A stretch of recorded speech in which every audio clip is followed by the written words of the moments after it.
I have nothing to do with the Gaddafi regime and wanted nothing to do with the Gaddafi regime. But I knew that David Cameron and Sarkozy and Hillary Clinton and Barack Obama were making a gigantic mistake in bombarding Libya as the air force of Al-Qaeda and what has now become ISIS in Libya.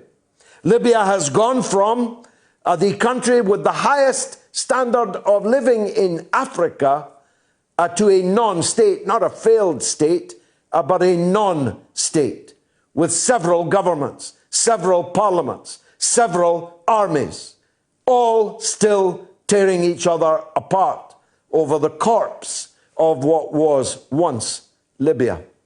Now that would be deadly serious for us in any part of the world.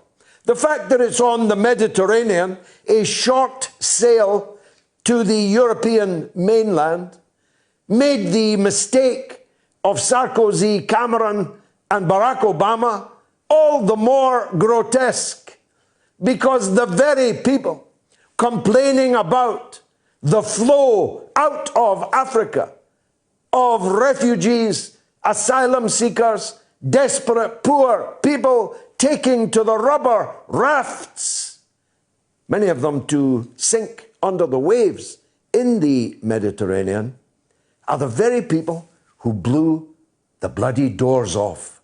That's right. They blew the doors to Africa off when they destroyed Libya. The Iraq invasion and occupation is now universally seen as a catastrophe, a catastrophic misjudgment. As some of us pointed out, it would be before they did it.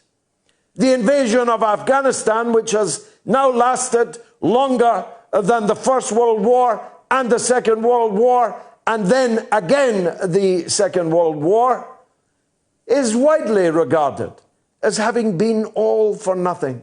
All of that blood spilled for nothing. But the invasion, the occupation, the destruction of Libya was like watching a beautiful woman take an open razor across her own face. And no one at all has been held to account for it.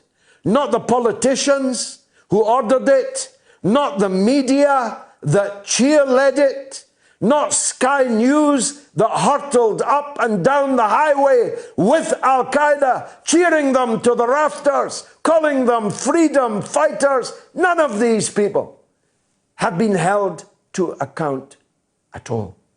Discuss. We will in the course of the next 3 hours or so. And did you hear the one about Donald Trump, who claimed that he was going to have to address his rally in Tulsa, Oklahoma, twice? He was going to have to address an overflow because 1 million people, he said, had said that they were coming to the rally in Tulsa. But actually only 9,000 tops turned up, leaving 20,000 minimum empty seats in the hall. And the overflow rally is consigned to history. One of those speeches that was never actually made. Does this spell the end of the hopes of the Trump legions in the United States?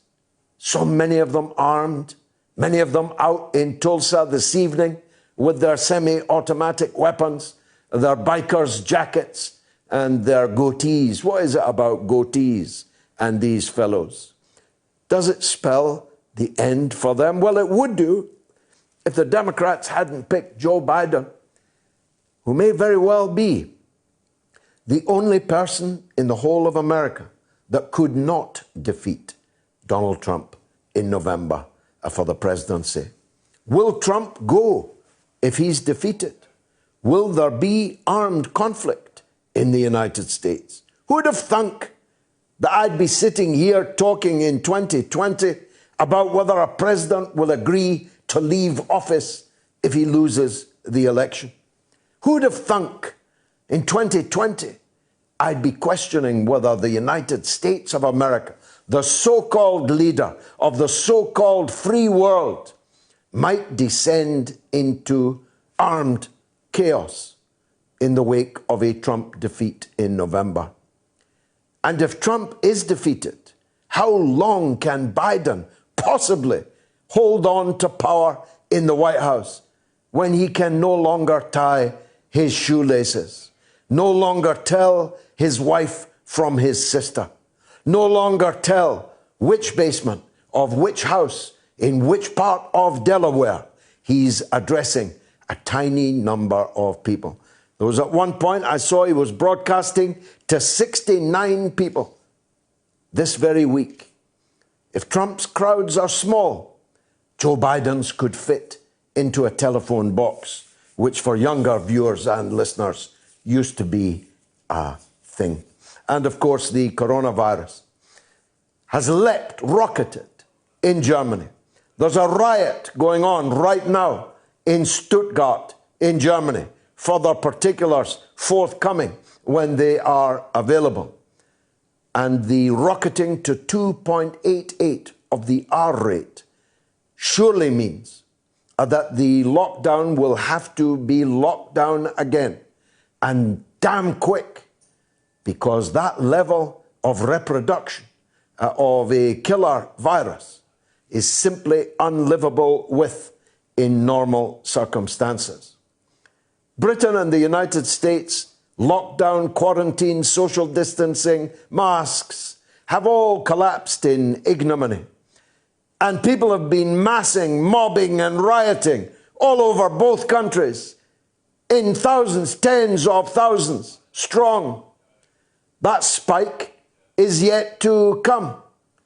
Yet Britain, from tomorrow, and moreover from the 4th of July, will be pretending that everything is back to normal.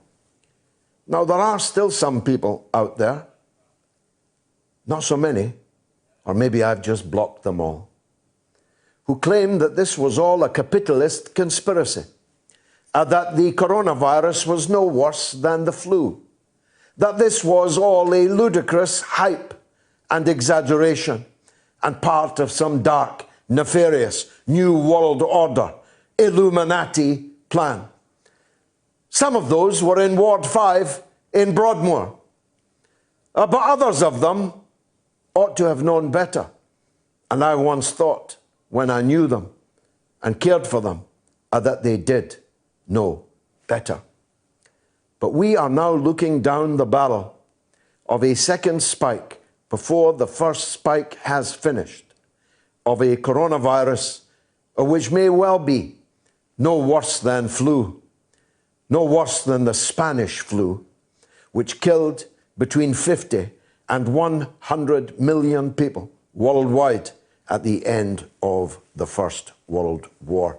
It's all coming up this evening on the mother of all talk shows. Strap yourselves in. It's going to be a bumpy ride.